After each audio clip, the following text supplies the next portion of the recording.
Chandrababu comments. గొడ్డలి party చేస్తున్న విధ్వంసాన్ని అనునిత్యం ప్రజలకు చెప్పాలి.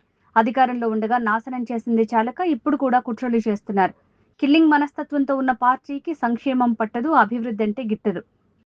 రాష్ట్ర ప్రభుత్వం నిధులు తీసుకొస్తుంటే వాటిని అడ్డుకునే ప్రయత్నం ప్రత్యర్థులు చేస్తున్నారు. వారు అడ్డుపడుతున్నా మనపై విశ్వాసంతో పెట్టుబడులు రాష్ట్రానికి పెద్ద ఎత్తున వస్తున్నాయి. ప్రత్యర్థి పార్టీ కుట్రలకు ఇక కాలం చెల్లింది. ఓసీడీ అనేది ఓ వ్యాధి. గొడ్డలి పార్టీకి ఇప్పుడు సిసిడి అనే వ్యాధి సోకింది. క్రెడిట్ చోరీ డిజార్డర్ తో గొడ్డలి పార్టీ అనారోగ్యానికి గురైంది. వీళ్ళని ఇలాగే వదిలేస్తే దేశానికి స్వాతంత్ర్యం కూడా తామే తెచ్చామని ఆ పార్టీ చెప్తుంది. ఆపరేషన్ సింధూర్ కి కూడా డ్రోన్లు తామే ఇచ్చామని గొడ్డలి పార్టీ చెప్పేలా ఉంది. ఫేక్ ప్రచారంతో మనకే అనుమానం వచ్చేలా చేయడంలో గొడ్డలి పార్టీ ముందుంటుంది. బెస్ట్ పాలసీస్ అన్ని కూడా అడాప్ట్ చేశాం. మనం వినూత్నమైన పాలసీలు తీసుకొచ్చాం. ప్రపంచంలో ఉండే బెస్ట్ పాలసీస్ని అక్కడుండే కెపాసిటీ బిల్డింగ్ అలాంటివన్నీ నేర్చుకోవడానికి మొట్టమొదటిసారిగా సింగపూర్కి 6 మంది మంత్రులను పంపించాం. మనం ఏదో కష్టపడడం కాదు, తెలివితేటలతో కష్టపడాలి. ఎక్కడ బెస్ట్ పాలసీస్ ఉంటే అవన్నీ తీసుకురావాలని చెప్పి ముందుకు పోయాం.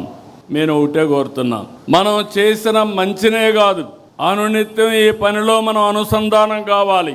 అవతల వాళ్ళు చేసే కుట్రలను కూడా తిప్పుకొట్టే పరిస్థితి ఉండాలి. అదే నిజమైన రాజకీయం. అందుకే గొడ్డలి పార్టీ చేస్తున్నటువంటి చెడును కూడా అనునిత్యం ప్రజలకు చెప్పాలి. అధికారంలో ఉండగా రాష్ట్రాన్ని పూర్తిగా నాశనం చేశారు.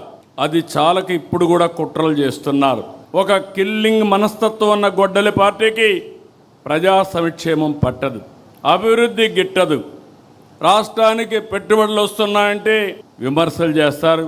విమర్శలు చేసిన తర్వాత ప్రజల్లో కానీ వ్యతిరేకత వస్తుంది అనుకుంటే మేమే తెచ్చాం, మేమే ఆలోచించామని మాట్లాడే పరిస్థితికి వస్తున్నారు. ఇంకో పక్కన ఎక్కడన్నా డబ్బులు తేవాలంటే దానికి కావాలని కంప్లైంట్స్ పెట్టి అడ్డు పెట్టే ప్రయత్నం చేస్తున్నారు. చేసే అభివృద్ధి చూస్తే దేశంలో మొట్టమొదటిసారిగా 25-26లో 25.3% పెట్టుబడులు ఆంధ్రప్రదేశ్ రాష్ట్రానికి వచ్చాయంటే అది మన మీద ఉండే నమ్మకం.